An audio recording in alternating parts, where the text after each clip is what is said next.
So many horrific accusations, though, involving young singers, like children. Yeah, it's disgusting. It's insane. He makes R. Kelly look like a decent guy. Yeah. It's so crazy. It is crazy. So check this out, yo. Justin, you ever seen the movie 48 Hours?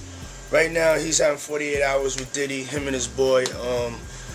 They're having the times of their lives, like, you know, where we hanging out and what we doing.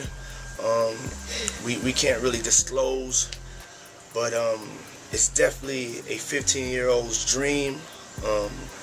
You know, I have been given custody of him. You know, he signed to Usher. I'm signed to Usher. I had legal guardianship of Usher when you know he did his first album. I did Usher's first album.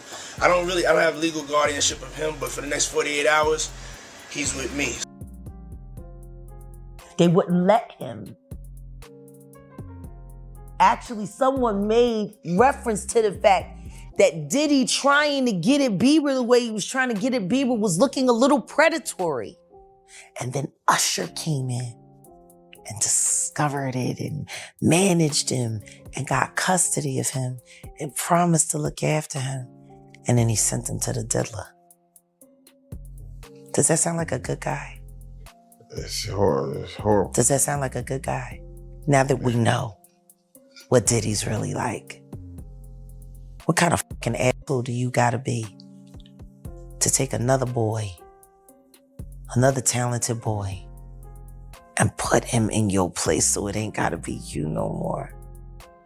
Because that's what pedophiles do. They get victims, and then once they get to a certain age and they get too old for them to enjoy them, they send them out to go get other young kids.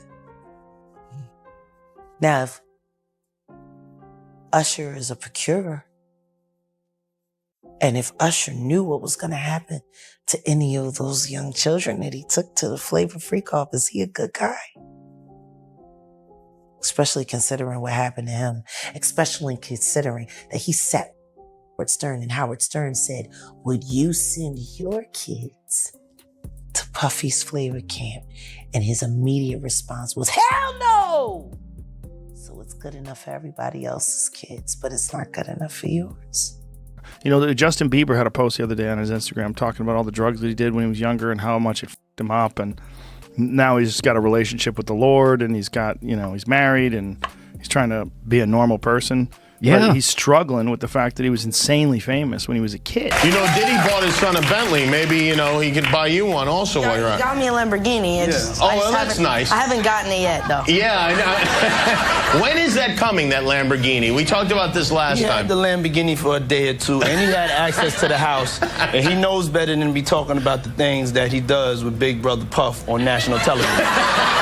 Diddy's carefully polished legend shattered the instant Joe Rogan pressed play on Justin Bieber's private testimony. Viewers expected outrage. They did not expect tears. Yet there Rogan sat, voice trembling, eyes glassy, hands clenched around a stack of court exhibits he could barely bring himself to read aloud. For years, whispers swirled about what really happened when a teenage Bieber was ushered literally into Diddy's orbit.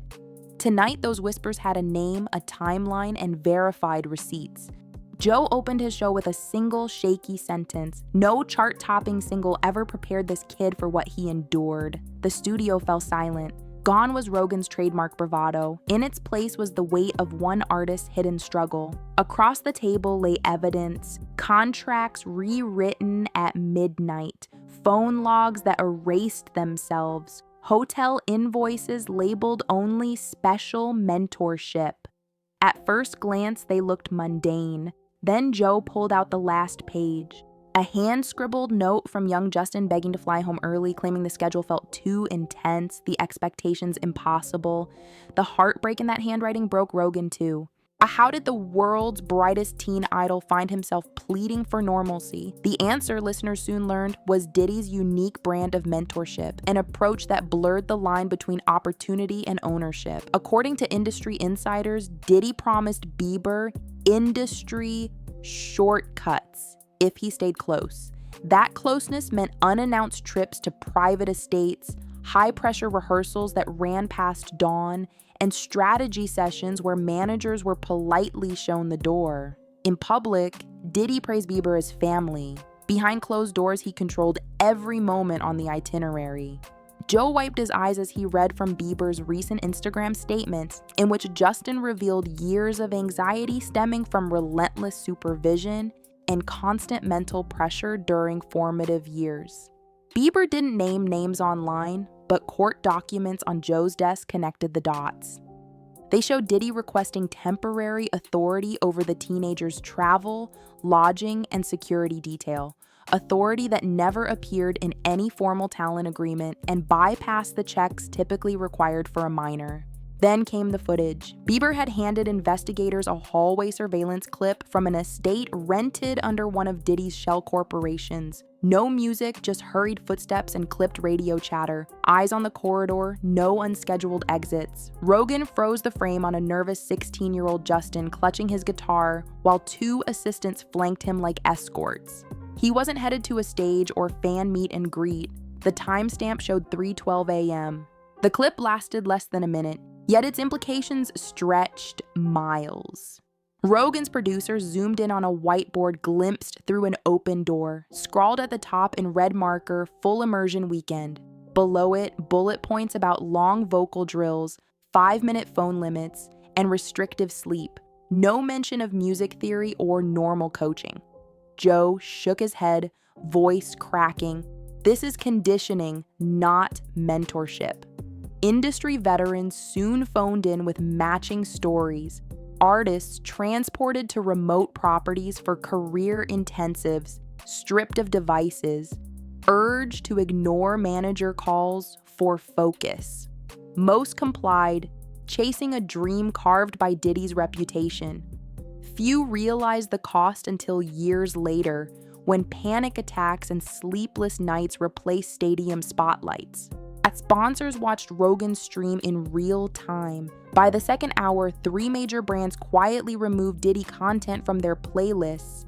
A sneaker company halted its limited edition collaboration. Streaming services flagged certain videos for internal review.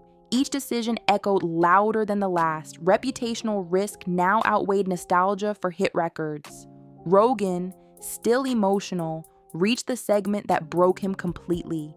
A licensed therapist's deposition summarizing Bieber's early career stress levels. The report described a cycle of isolation, overly strict schedules, and social withdrawal that left the teen feeling trapped in a reward-punishment loop.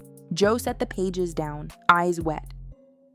This wasn't guidance, it was a power grip. Through tears, Joe issued a plea to executives still weighing loyalty versus conscience. If you saw the warning signs, come forward now. Silence builds the next tragedy. He reminded viewers that accountability doesn't end careers, misconduct does. Transparency, mental health resources, and fair contracts can rebuild trust while protecting creativity. Ultimately, the broadcast wasn't just about Diddy or Bieber, it highlighted a cultural turning point. Fame can no longer be a shield for controlling behavior. The new currency is clarity, clear schedules, clear guardianship terms, clear mental health boundaries. Young performers deserve mentors who build them up without holding them captive to hidden agendas. Joe closed the 3-hour episode with a quiet promise. He would donate ad revenue from the stream to youth advocacy groups promoting artist well-being. His final tear-stained words rang out like a vow. Success should open doors, not lock them. The fallout has only begun, but one truth is already certain. The music world, once dazzled by Diddy's glow, now sees the shadows behind the spotlight. And a single courageous artist, Justin Bieber, sparked that change by refusing to stay silent. The next chapter depends on how many others will do the same.